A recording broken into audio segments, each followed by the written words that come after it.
नमस्कार, आप सुन रहे हैं सुरता साहित्य की धरोहर का गुरुवार विशेष सांस्कृतिक चर्चा।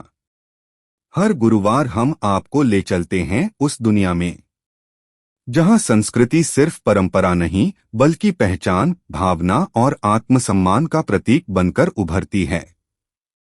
आज की चर्चा बेहद महत्वपूर्ण और संवेदनशील है। नाम दो, भाव अलग, इंडिया और भारत। दो शब्द, एक ही देश, लेकिन इनके भीतर बसे अर्थ, इतिहास और भावनाएं एक दूसरे से बिल्कुल भिन्न।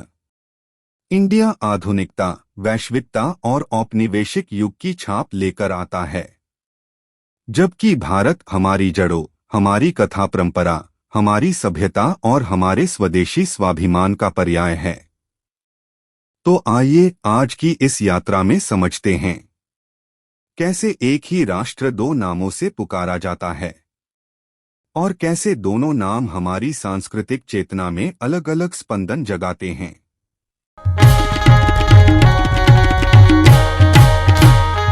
आज हमारे सामने एक ऐसा विषय है जिसके बारे में हम सब सोचते तो हैं, लेकिन शायद इतनी गहराई से नहीं। एक देश, दो नाम, इंडिया और भारत। ये सिर्फ दो शब्द नहीं है।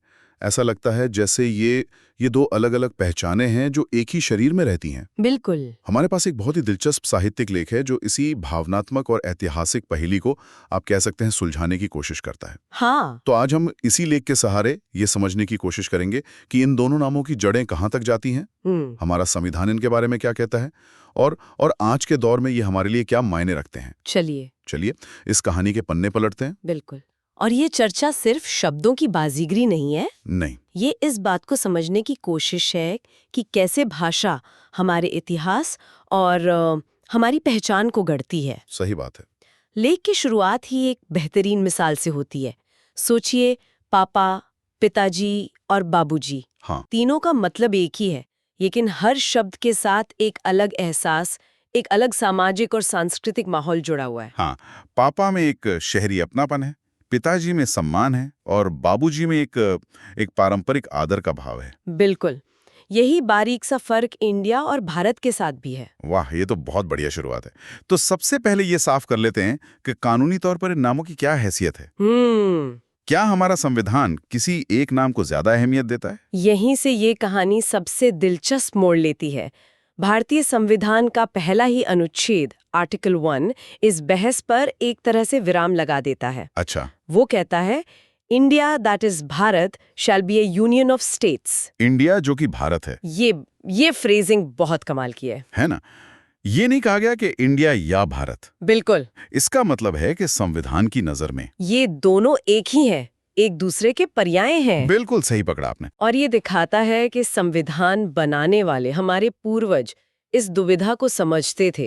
ये कोई नई बहस नहीं है। अच्छा, तो ये बहस आजादी के वक्त भी चल रही थी? हाँ, जोर शोर से। संविधान सभा में इस पर लंबी चर्चा हुई थी।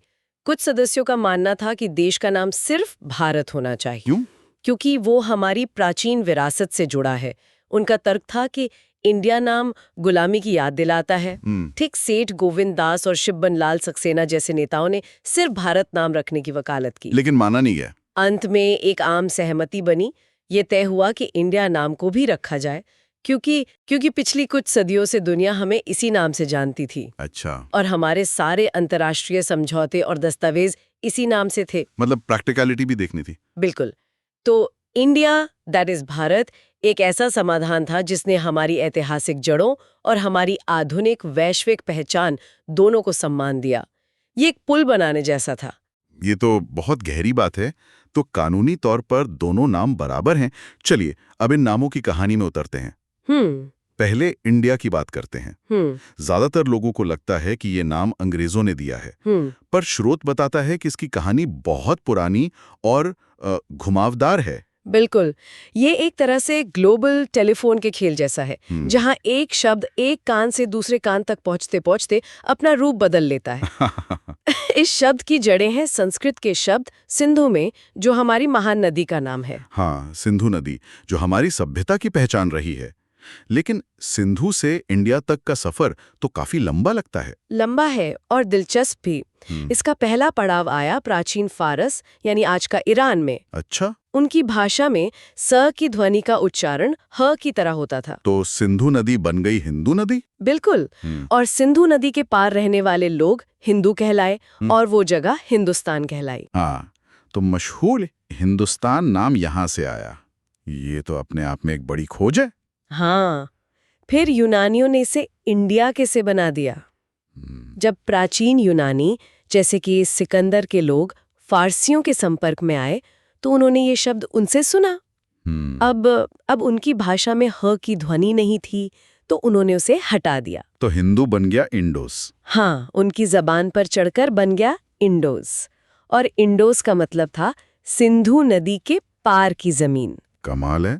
तो ये एक तरह से एक शब्द का अनुवाद दर अनुवाद है जो सदियों तक चलता रहा और हर बार थोड़ा थोड़ा बदलता गया। एकदम। और ये सिर्फ उच्चारण का बदलाव नहीं था, हर भाषा ने इसमें अपना एक सांस्कृतिक रंग घोला। मतलब फारसियों के लिए ये एक सरहद थी, यूनानियों के लिए एक रहस्यमयी अमीर जमीन जिसके बारे में हेरोडोटस और मेगास्थनीज जैसे इतिहासकारों ने लिखा। हाँ हाँ। फिर जब ये शब्द लैटिन भाषा में पहुंचा तो वो इंडिया बन गया। और वहां से फिर अंग्रेजों तक पहुंचा।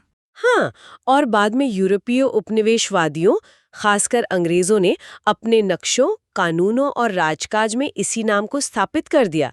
तो इंडिया शब्द अपने साथ उन सभी नजरों का वजन लेके चलता है। वाह। ये वो नाम है जिससे दुनिया ने हमें जाना और पहचाना। तो इंडिया नाम का सफर एक तरह से हमारी बाहरी पहचान की कहानी है, वो पहचान जो दूसरों ने हमें दी। सही कहा। ये तो हुई बाहर की कहानी, लेकिन जो नाम हमारी अपनी जमीन, अपनी कहानियों से निकला, भारत, उसकी कहानी तो बिल्कुल अलग होगी। बिल्कुल अलग और कहीं ज्यादा गहरी। भारत नाम की जड़ें किसी विदेशी भाषा या भूगोल में नहीं, बल्कि हमारे अपने महाकाव्यों और पुराणों में है। महाभारत में शायद। लेख के मुताबिक इसका सबसे प्रसिद्ध स्रोत महाभारत ही है। ये नाम महान सम्राट भरत के नाम पर पड़ा, जो राजा दुष्यंत और शकुंतला के पुत्र थे। हाँ, वो वीर बालक भरत, जिनके बारे में कहा जाता है कि वो बचपन में शेरों के मुंह खोलकर उनके दांत गिना करते थे। वही भरत। माना जाता है कि वो इतने प्रतापी, चक्रवर्ती और न्यायप्रिय सम्राट थे कि जिस विशाल भूभाग पर उन्होंने एक छत्र राज किया, उसे उनके सम्मान में भारतवर्ष कहा जाने लगा, यानी भरत की भूमि। ये किसी राजा के नाम पर देश का नाम रखने जैसा है, जैसे वो भूमि उस राजा के आदर्शों और चरित्र का प्रतीक बन गई हो। बिल्कुल। ये सोचना कितना शक्तिशाली है कि जमीन का एक टुकड़ा सिर्फ जमीन नहीं है, बल्कि एक महान राजा के आदर्शों का विस्तार है। और इसका कोई आध्यात्मिक पहलू भी है। हाँ, ये कहानी सिर्फ महाभारत तक सीमित नहीं है। विष्णु पुराण जैसे ग्रंथों में पृथ्वी को 7 द्वीपों या क्षेत्रों में बांटा गया है और जम्बू द्वीप के उस हिस्से का नाम भारतवर्ष बताया गया है। कौन सा हिस्सा? जो हिमालय के दक्षिण में और समुद्र के उत्तर में है। अच्छा। इसे कर्म भूमि कहा गया है, वो पवित्र भूमि जहाँ जन्म लेना देवताओं के लिए भी सौभाग्य की बात है। तो भारत नाम सिर्फ एक ऐतिहासिक नाम नहीं है, ये एक सांस्कृतिक और आध्यात्मिक पहचान भी है। ये हमारी अपनी कहानी है जो हमने खुद को सुनाई है। तो अब तस्वीर साफ हो रही है। इंडिया वो नाम है जो दुनिया के नक्शे पर हमारी भौगोलिक स्थिति बताता है, और भारत वो नाम है जो हमारे सांस्कृतिक और पौराणिक मानस में हमारी जगह बताता है। एक बाहर से मिला, दूसरा भीतर से उपजा। एकदम ठीक है, इतिहास तो समझ आ गया, लेकिन आज के जमाने में इन दोनों शब्दों का इस्तेमाल कैसे होता है? मैंने महसूस किया है कि लोग इन्हें अलग अलग मौकों पर इस्तेमाल करते हैं। हाँ। क्या इसके पीछे कोई सोच है, कोई शहरी ग्रामीण विभाजन जैसा कुछ? लेख इसी आधुनिक विभाजन की पड़ताल करता है और ये बहुत दिलचस्प है। वो साफ कहता है कि ये कोई पत्थर की लकीर नहीं है, लेकिन एक आम धारणा बन गई है। क्या धारणा? कि इंडिया शब्द अक्सर देश के आधुनिक, महानगरीय, अंग्रेजी बोलने वाले और वैश्विक चेहरे से जुड़ गया है। हाँ, जैसे हम कहते हैं Indian economy, Indian Premier League या मेक इन इंडिया। बिल्कुल। ये शब्द एक मॉडर्न, आगे बढ़ते हुए देश की छवि पेश करते हैं। एकदम। ये लोकतंत्र, विविधता और वैश्वीकरण से जुड़ी पहचान का प्रतीक बन गया है। जब हम दुनिया से बात करते हैं तो हम अक्सर इंडिया होते हैं। हमारी पब्लिक फेसिंग पहचान। हाँ, ये वो नाम है जो पासपोर्ट पर होता है, जो हमें दुनिया के मंच पर एक सीट देता है। और भारत के बारे में क्या? उसे किस छवि से जोड़ा जाता है? दूसरी तरफ भारत शब्द को अक्सर देश के ग्रामीण, पारंपरिक और सांस्कृतिक पहलुओं से जोड़ा जाता है। ये शब्द सुनते ही मन में गांव, खेत खलियान, लोक कलाएं, हमारी भाषाएं और हमारी आध्यात्मिक जड़ों की एक तस्वीर उभरती है। ये दिलचस्प है। जैसे कोई नेता जब गांव में भाषण देता तो कहता है, ये मेरे भारत के किसान हैं, वो इंडिया के किसान नहीं कहता। बिल्कुल। शब्दों का चुनाव अपने आप में एक संदेश देता है। एकदम सही मिसाल दी आपने। लेख के अनुसार जो लोग पारंपरिक मूल्यों, स्वदेशी ज्ञान और आप कह सकते हैं सांस्कृतिक राष्ट्रवाद पर जोर देना चाहते हैं, वो भारत शब्द को प्राथमिकता देते हैं। अच्छा। ये एक तरह से देश की आत्मा से जुड़ने की कोशिश है। तो अगर इंडिया दिमाग की बात करता है, यानी तर्क, अर्थव्यवस्था और शासन, तो भारत दिल की बात करता है, यानी भावनाएं, संस्कृति और विरासत। बिल्कुल। लेकिन स्रोत ये भी साफ करता है कि ये विभाजन इतना सख्त नहीं है। असल जिंदगी में तो हम और आप भी दिन में 10 बार कभी इंडिया बोलते हैं, कभी भारत। बिल्कुल। और यही इस देश की खूबसूरती है। एक ही इंसान जो मल्टीनेशनल कंपनी में काम करते हुए खुद को इंडियन कहता है, वही शाम को घर जाकर जब अपनी माँ के हाथ का खाना खाता है तो उसे भारत की खुशबू आती है। ये कोई वैचारिक लड़ाई नहीं है, बल्कि संदर्भ की बात है। हाँ, ये बस धारणा के स्तर पर है। हकीकत में इंडिया और भारत एक ही सिक्के के दो पहलू हैं और एक के बिना दूसरा अधूरा है। ठीक है, तो ये ऐतिहासिक, संवैधानिक और सामाजिक पहलू तो समझ आ गए, लेकिन लेख के अंत में एक बहुत ही मजबूत भावनात्मक पहलू पर बात खत्म होती है ना? हाँ। जहाँ ये सिर्फ इतिहास या समाजशास्त्र की बात नहीं रह जाती, बल्कि निजी भावनाओं और आत्मसम्मान की बात बन जाती है। हाँ, और यहाँ ये याद रखना जरूरी है कि ये लेख के लेखक रमेश चौहान का व्यक्तिगत नजरिया है, जिसे वो बहुत जोरदार तरीके से पेश करते हैं। उनका क्या तर्क है? वो कहते हैं कि नाम का चुनाव महज एक आदत नहीं, बल्कि एक मानसिक अवस्था का प्रतीक है। अच्छा। वो लिखते हैं कि भारत वो नाम है जो हमारे पुरखों ने हमें दिया है। ये हमें हमारे गौरवशाली अतीत, हमारे ऋषियों, हमारे राजाओं और हमारी संस्कृति से जोड़ता है। इस शब्द में एक अपनेपन, एक गौरव का एहसास है। ये हमारी अपनी पहचान है, जिसे किसी बाहरी मोहर की जरूरत नहीं है। और इंडिया के बारे में उनका नजरिया काफी सख्त लगता है। हाँ, उनकी नजर में इंडिया शब्द आक्रांताओं द्वारा दिया गया एक नाम है। हाँ। ये हमें उन सदियों की याद दिलाता है जब हम परतंत्र थे, जब हमारी पहचान दूसरे तय करते थे। उनके लिए ये सिर्फ एक नाम नहीं, बल्कि एक मानसिक गुलामी का प्रतीक है। ये एक बहुत ही शक्तिशाली भावनात्मक तर्क है। हाँ। ये इस बहस को सही या गलत से हटाकर अपना या पराया पर ले आता है। तो ये महज शब्दों का खेल नहीं, बल्कि पहचान की गहरी लड़ाई है जो कई लोगों के मन में आज भी चल रही है। हाँ, ये एक तरह से अपनी कहानी को फिर से अपने शब्दों में कहने की कोशिश है। सही कहा। ये दिखाता है कि नाम केवल लेबल नहीं होते, वे इतिहास, संस्कृति, राजनीति और व्यक्तिगत भावनाओं का बोझ अपने साथ लेकर चलते हैं। सही बात है। और इस मामले में इंडिया और भारत दोनों ही नाम हमारे देश की इस जटिल, बहुआयामी और कभी-कभी विरोधाभासी पहचान का अभिन्न हिस्सा हैं। तो आज की इस गहरी पड़ताल से ये साफ हो गया कि इंडिया और भारत सिर्फ दो समानार्थी शब्द नहीं हैं। बिल्कुल नहीं। ये वैश्विक इतिहास और भूगोल में है, तो दूसरे की जड़ें देश की अपनी पौराणिक कथाओं और संस्कृति में है। संविधान दोनों को बराबर का दर्जा देता है, लेकिन लोगों के दिलों और दिमाग में इनके मायने बहुत अलग-अलग हैं। हाँ। तो असल में ये सिर्फ दो नाम नहीं, बल्कि दो नजरिए हैं जिनसे हम खुद को देखते हैं। इंडिया वो नाम है जिससे दुनिया हमें पहचानती है, एक तरह का हमारा पब्लिक पर्सोना। और भारत हमारी अपनी कहानी है, हमारी प्राइवेट आइडेंटिटी। और शायद हमारे देश की पूरी बहस इसी पब्लिक और प्राइवेट पहचान के बीच संतुलन खोजने की है। बिल्कुल। और ये चर्चा एक दिलचस्प सवाल हमारे सुनने वालों के लिए छोड़ जाती है। स्रोत ने हमें दिखाया कि कैसे नामों के पीछे इतिहास और भावनाएं छिपी होती हैं।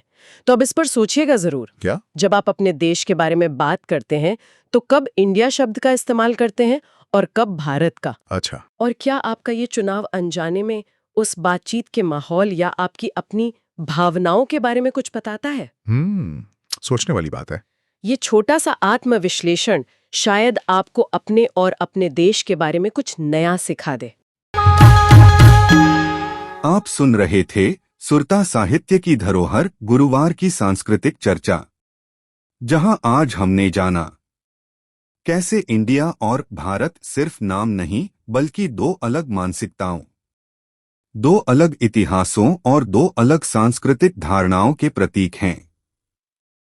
एक ओर है आधुनिक वैश्विक पहचान इंडिया और दूसरी ओर हमारी विरासत की गहरी जड़ें भारत।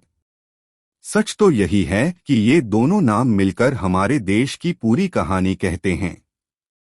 एक तरफ परिवर्तन, दूसरी तरफ परंपरा। एक तरफ भविष्य की गति, दूसरी तरफ अतीत का गौरव। हमारा उद्देश्य किसी नाम की श्रेष्ठता नहीं, बल्कि उसके भीतर छिपी संवेदना और पहचान को समझना है। अगले गुरुवार फिर मिलेंगे, संस्कृति की नई परत खोलते हुए, नए विचारों और नए दृष्टिकोणों के साथ। सुरता सुनते रहिए, संस्कृति से जुड़े रहिए। नमस्कार।